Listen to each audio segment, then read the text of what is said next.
ซีนน่ะหลายนี่กันแบ่งพูดแบ่งแล้วก็ติดเนาะพี่น้องมันจะยายโลดโลดตัวเสื้อกับเสื้อต้องยายแล้วว้าพี่น้องตาแซ่บอีหลีนี่นะตับหวานเผ็ดมานั่นเฮ้นะเชื่อจะอะไรแซ่บบ่ไรแล้วตัวนี้ตัวเขาเสื้อมันโหดิใส่แล้วไม่ยากบ่เป็นยังตับหวานแต่ว่าพวกเดียวนี่บอกเลือดกินแบบบ้านๆเขาแซ่บพี่น้อง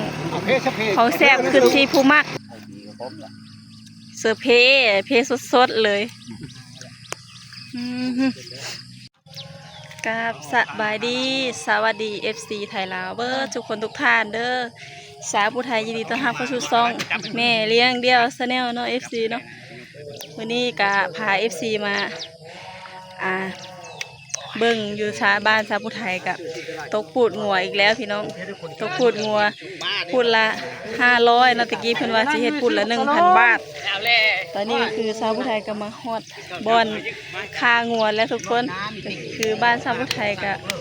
ถ้าว่ามีบุญมีเวทมีงานเพิ่นก็สิตกปูดงัวแบบนี้เนาะที่บ้าน FC ทางฝั่งไทยหรือว่าต่างเมืองต่างแขวงก็ยังมีแบบนี้อยู่บ่เนาะคอมเมนต์มาบ่สาวผู้ไทยแน่เด้อจ้ะมาเบิ่งเนาะว่าสิในครั้งนี้เนาะครั้งที่2นี้แล้วเนาะที่ว่าสาวผู้ไทยได้ถ่ายทำตกพูดซีนงัวนี่ก็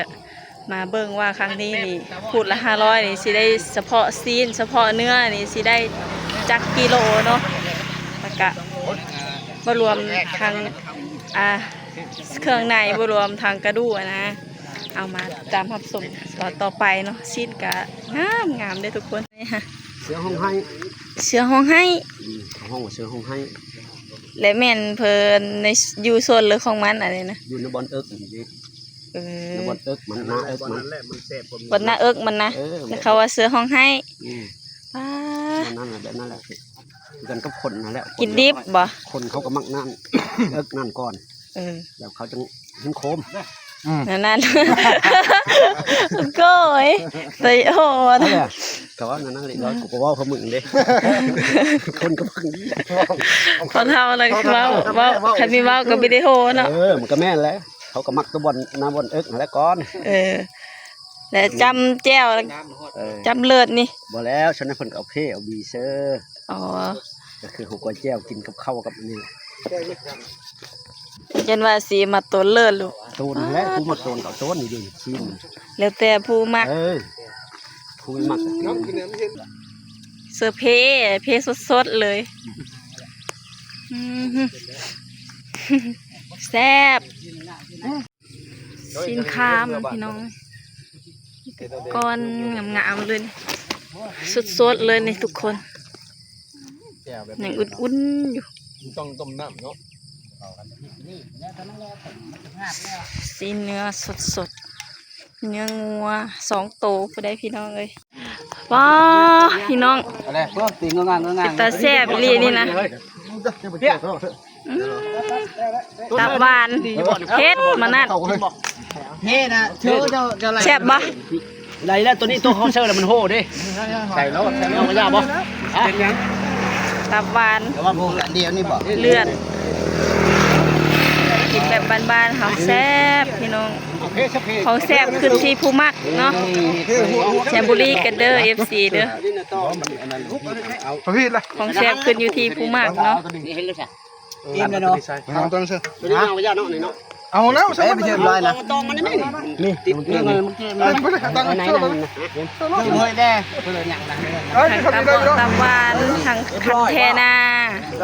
ถือจะบอกเงินนะถือยาสูบมาให้เด้อมีทั้งเนื้อมีทั้งครบทุกอย่างบอกไปเด้อโอ้โหตาเลือดบ่นั่นนะ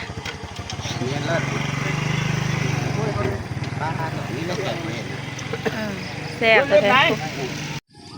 ทั้งเนื้อทั้งไส้เต็มข้าวสารเยอะๆเลยทุก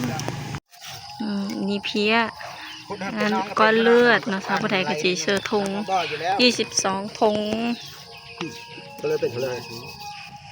พิ่นกำลังแล่เนื้อ2 โตคุณได้พี่น้อง2 โตนี่เพิ่นซื้อมาในราคาแค่ตัวละ 4,000 บาทเนาะ2 ตัวกับ 8,000งด2 ตัวบ่ฮอด10,000พี่น้องเอ้ยราคาถูกกะดอกแต่ว่าซีนงามๆนั่นงัวบ้านซาผู้ไทยจะเป็นงัวที่แบบเลี้ยงธรรมชาติเนาะเลี้ยงกินหญ้าธรรมชาติบ่ได้เลี้ยงหัวอาหารเนาะเลี้ยงธรรมชาติเนื้อกะสดแซ่บเนื้อแดง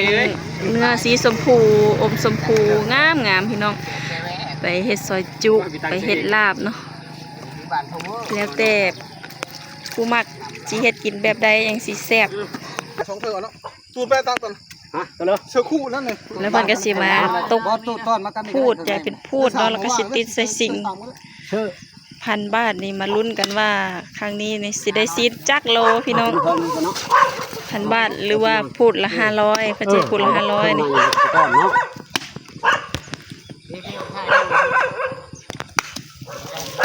สิได้ซีน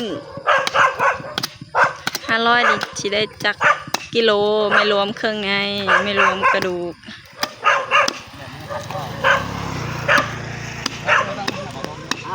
ชิ้นชั้นได้ก็ถาม ว้าวมึงเด้ทุกคนกองยืดๆเลยนี่ซีนน่ะหลาย ใครรอดอะไรกันนี่ ยายไปเริ่ม มีการแบ่งพูดแบ่งแล้วก็ติดเนาะพี่น้อง มันจะยายโลดโลตัวเสื้อกับเสื้อ เรามาช่องเถื่อนเลยนะ ยายแล้วชุดแล้วเอาไม้ตั้งไม้มันมีตั้งไม้ตอนนั้นป้าแม่มันไงโพดนะ ทิมใส่ซีนยังมีเบิร์ดอยู่ทุกคนมึงในกองพูดซีนนะ เสร็จแล้ว ถูกคนเสร็จแล้วสิเลี้ยวบางไทยเลี้ยวบางเขาประมาณนี้พอสินะ เอาเท่านั้นได้เท่านั้นเลย 2 2 โล 2 2 โล 2 2 โล 2 โล 5บ่2 โล 5 รถ2 โล 5ไม่ถึงสินนะ ลายทงดิ2 มันจังสิได้ ได้เนี่ย 2กะ ดึงตัวชิ้นกีฬาได้เนี่ยเอาตัวกีฬาได้เอาเชื่อซีน22 นี่คือบัตรได้2 โลเฉพาะซีน2 โล 2 กรัม มันธรรมดา ได้ป่ะ ยังนิดนึง มันมีไม่อยู่กันใช่ปะ นิดนึง นิดนึง ผ่านเนาะผ่านแล้วไปเยอะ 2 โล 2เนาะพูดละ500พี่น้อง ผ่านป่ะ คัน ผ่าน ไผที่เอา2พูดก็เป็น 1,000 บาท 1,000 บาทก็ได้เนื้ออยู่4 โล 2 กรัมเอา4 โล 4 กรัม4 โล 4 กรัม ยังเชื่ออย่างไรได้ตัวนี้ เพิ่นก็หลังจากที่เฮ็ดพูดแล้วก็มาติดเนาะ โอเค มาติดเอา2 โล 2 กรัมเป็นหลักทุงใดที่บ่ฮอด2 โล 2 กรัมเพิ่นก็เอาซีนมาตื้มใส่อีกเนาะให้มันเท่าเทียมกันทุกคนให้มีไผน้อยไผหลาย นี่เอาตัวนี้ออก ยัง อันทุงใดที่หลายก็เอาจับออกให้ซ้ำกันทุกๆทง นี่ตัวนี้ 2 โล 2 กรัม ถ้าทงเราแล้ว ตอนนี้ เชื่อ มัน เราก็ กำ มา ลัง ติดกัน แบ่งเครื่องในเนาะทุกคนเครื่องในก็ต้องแบ่งแต่เครื่องใน เฮ้ยทางเงินคิดมาทะโล300,000ทะโล ลงที่เป็นมันนั้น เด็ดมื้อนี้นะว้าก็ได้หลายแถวบัดนี้ได้4-5 ถุง เอาบ้านนี้บ้านชุบโตเด้อ ผู้พูดละพัน โตนะ เท่าที่ครับ ก็ได้2 ถุง เราคือเราเอาไหมนะ เอานั้น 2 ถุงใหญ่ อันไปท่าโพครับอัน กับอูด ไป เอาไป บัก ของบ้านเฮาแล้วเลยดิ อยู่กระชานนี่ก็แม่นก่อนหรือว่าเอาแล้ว ๆ บ่ อั อน ห นี่ นึ่งก็2 พูดเครื่องในสุดตอนนี้ก็เพิ่นก็ใหญ่แบ่งพูดกระดูกพี่น้องหลังจากแบ่งพูดซีนพูดเครื่องในแล้วก็แบ่งพูดกระดูกเป็นพูดสุดท้ายเนาะได้ทั้งตีนทั้งนั่งครบสุดกระดูกข้างกระดูกสุดนี่ซอยกันคนละไม้ละมือเนาะใส่ครบทุกอย่างพี่น้องตับไตใส่พุงเนาะสำหรับคลิปนี้สาวผู้ไทยกสิเขาโจ้เพียงเท่า